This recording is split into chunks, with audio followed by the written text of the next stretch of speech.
that the divorce rate in white Johannesburg was the highest outside California. Why? Because the women have such an easy life. Very easy life. I mean, if they don't go out to business, they've got more time on their hands to get into more mischief, which you must admit is lots of fun.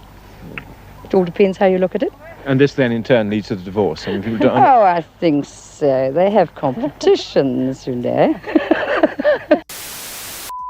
If you guys have been watching the channel for any period of time, you know that I believe modern feminism to be a joke for many reasons. But one of the biggest reasons is their perception of history, the lie that they tell. And you will notice this lie as you speak to the older feminists.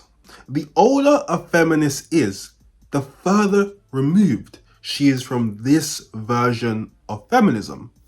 But the closer she is to actual oppression. So if they're closer to this oppression that these modern women lambast about, why are their talking points and their outlook so different? I was a feminist when feminism was about equality, about levelling the playing field, giving women an opportunity to find their rightful place, particularly in the public world, which was tremendously important and exciting when we achieved that. But what feminism today, to me, is all about advantaging women at the expense of men. And it's become very much caught up in the demonisation of males, presenting them always at a disadvantage. And I don't want to have any part of that. I was writing recently about boys' education, which is something I've written about for many decades. And I came across an article I wrote 40 years ago where we just started to notice how badly boys were doing vis-a-vis girls. I mean, we'd had 10 years of programs trying to help girls do better in the schools, which was fantastic. And a lot of girls who had been held back by traditional assumptions about, you know, girls not speaking up and girls not doing well in maths were now beginning to shine, which was a fantastic thing. But what was becoming very obvious is there were also a lot of boys falling behind and not achieving their potential. We have really very much feminist ideology infiltrating all our education systems, systematic programs to continue to advantage girls, and no one taking any notice of the fact that boys are falling out in huge numbers. The third wave of feminism, which is the wave of feminism that brought misandry in, has twisted, molded, and distorted these women's minds and hearts to the point where they have become very hateful. And because of that, they look back on history with a hateful and completely biased lens. The greatest gaslight in all of mankind, in all of history, is convincing humanity that God is not a woman. How did the patriarchy manage to completely brainwash people from the truth that we are inherently born with, the truth that we are embedded with, that we know inside of our bodies? If we're ever confused, we just need to look at nature. Human beings, the women create life. In lions and the animal kingdom, the women create life. When it comes to nature, look at the trees. It's only the feminine trees that can produce fruit, that can bear the fruit, that can create a new form of life. So if the feminine energy has always been the creator, then how is God a masculine entity? Can someone explain this for me? When we actually use common sense and we look back and we say, hey, how come women's rights were revoked at one point for such a prolonged period of time? How did they even get away with taking our rights away as human beings? Men being God, women being God, I couldn't care less. I'll leave that to people who are more interested in those topics. They took our rights away as human beings. In their minds, men were just oppressing all these women. Every single one was just oppressed. These women weren't humans. They had no rights. They couldn't do anything. They wanted to do these things so badly and they just couldn't do it because of these oppressive men and the patriarchy. This is the final video in my Learned Helplessness series, and I'm going to put it all together for you. It all starts with the patriarchy, which was invented and exists to keep women down. But that same patriarchy also needs women and their labor to uphold it. By pushing down on women and forcing this labor out of them, men have been able to stay on top of this dynamic that we currently have, right? I can oppress you, I can abuse you, I can grape you, I can assault you, and I'm going to continuously use your labor and your contributions to oppress you. Okay, so that's the basic dynamic of the patriarchy. This is also the basic dynamic of white supremacy. This is also the basic dynamic of capitalism, right? Yes, this person is on top because they can oppress, but they are using the people that they are oppressing also as resources and as a way to uphold this status quo. Another thing that happens when you have a setup like this is the unequal valuing of labor. So if I were to draw a line here, okay, we're going to call this the visibility line. Right? Men sit on top of the visibility line, meaning that all of their work and all of their contributions to society are visible and properly valued. And how do you uphold and upkeep a status quo like this? Initially, the patriarchy was created and upheld by men keeping women out of the resource and money exchange part of society. Some of the earliest written laws exist to control and limit women's freedom of movement, of their bodily autonomy, of voice, their education, etc. And men were able to do this by controlling resources. Men also used violence, rape, assault, forced impregnation, and land invasion to further control women and use them as a resource. One thing I've noticed with these feminists, the white feminists in particular, they do everything in their power to remove themselves from the men in which they hate so badly, which is their white male counterparts. When in reality, we know it was a combined effort. White women own 40% of slaves, 40, not 4, 40. 60, 40. It wasn't equal. It wasn't equal. Nobody benefited from patriarchy, from this exact system that she's speaking about. Nobody benefited or still benefits today more than women like herself. Because they view history, man versus women, man oppressor, woman oppressed, it allows them to phase out people who are actual victims. It allows them to phase out the fact that the queen existed and she colonized 70 different countries as a woman. It allows them to phase out the fact that they had it better than everybody else. And the women who are anti-feminists understand that to an extent. They can see, and they are self-aware enough to see how privileged they are. And when they look back in history, how privileged they've always been. Was it perfect? No. Is life better now than back then? 100%. But these women are looking at their lives today and they're having all these other women tell them how they're victims and how they're being oppressed. And they're like, this is oppression? Hey feminists, I have a question. What are you really fighting for?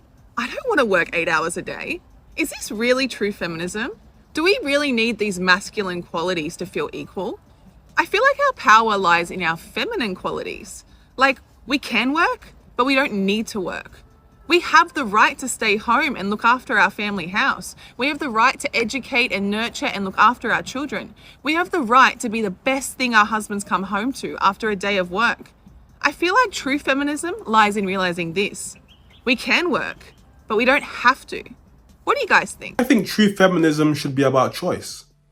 It should be about giving everyone as equal as opportunities to succeed as possible. But unfortunately, it's been warped into something different. But this is the side of history that feminism and feminists will never ever show you, never ever speak about. What you're about to see here are white women in South Africa in the 1960s during the apartheid. That the divorce rate in white Johannesburg was the highest outside California.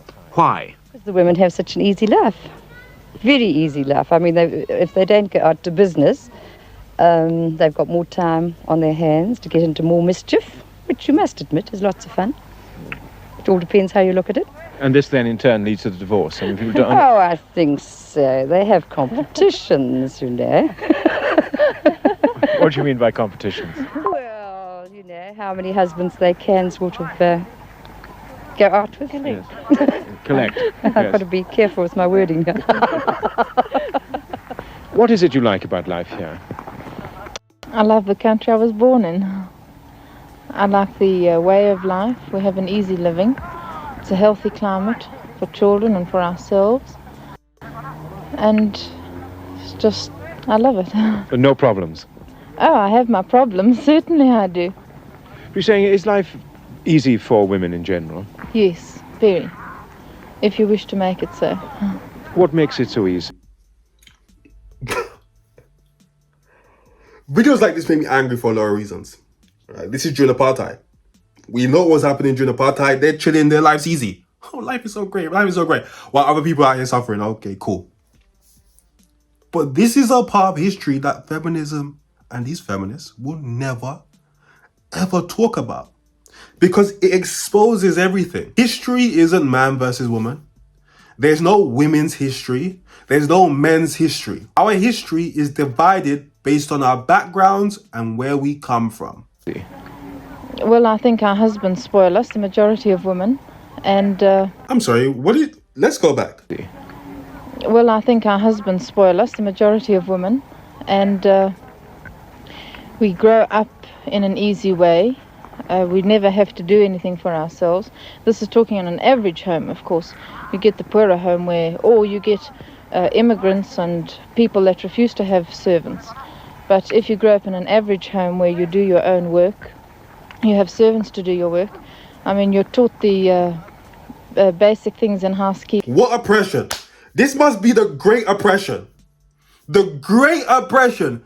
You know, we grow up, if you grow up with normal life, you have servants. Wow. Suffering on her face. I can see it, man. I couldn't imagine what it must be. I've always said this. If you could go to the pre-life, not the afterlife, pre-life, before you're born, any era in human history, any era, pick an era, it doesn't matter, any era, and your entire goal was to have the easiest existence, you know who you'd pick? Oh, you're looking at them right now. Because at least those white men had to go out and work. Talking about life so easy, they be cheating, huh? Life's so easy, you're so bored, you ain't got nothing to do. You just talk about how many husbands you can sleep with. Bunch of demons, man. And to keep your bedroom tidy and so on. But if you feel like something being washed, it's given to the servant to wash. You never have, it's an easy life. Well, once you've trained your servants, then they work for you and you don't have to do the work yourself. And I think most South Africans are very lazy. I'm one. I second that too. I don't like her. Immediately, I don't like her. Just smirking, dude. You go out to work, you come home, and everything's ready for you. You get up in the morning, you don't have to do a thing. But as Cynthia says, you have to train your servants, and that is quite a business. You know, sorry to keep cutting this shit off. It's 2025, right? 2025. The quality of life today is better than back then. I've never seen a video of any 3-4 people lined up talking about how great life is today. Today! I ain't never heard people line up and talk about how everyone who speaks is speaking about how tough it is, bills, whatever the case is. In the 1960s, when these feminists were coming out marching, you had women doing interviews lined up. Man, this shit is a breeze. I'm chilling. I ain't got shit to do. I just be cheating. They can just be cheating because we're just so bored. Our husbands take care of us. We got the servants as well. Wow. And you can't say, oh, this is just rich people. She said normal. If you have a normal life, you have servants. This is just regular. To train them. The pointed thing here is that the easy life is on the white side of the colour bar, and the hard life, with very few exceptions, is on the dark side. And if coloured or African people do, by some good fortune, become wealthy, there's a great limit on what they can do with their wealth. They can't move to a beautiful part of town just because they like the view there. They have to continue to live in a segregated suburb. They really haven't any choice in this matter at all. What? Not even the black men. Because men versus women, men oppressor, women oppressed. Surely the black men should be able to... No? Damn, look, there are so many reasons to why I don't take these feminists seriously, but knowing your history is very important. And nobody is saying women didn't have hardships. Nobody is saying that there weren't certain women who were oppressed. When we speak about oppression and we speak about these feminists, we need to start speaking in very specific language, because women weren't oppressed and men weren't the oppressor.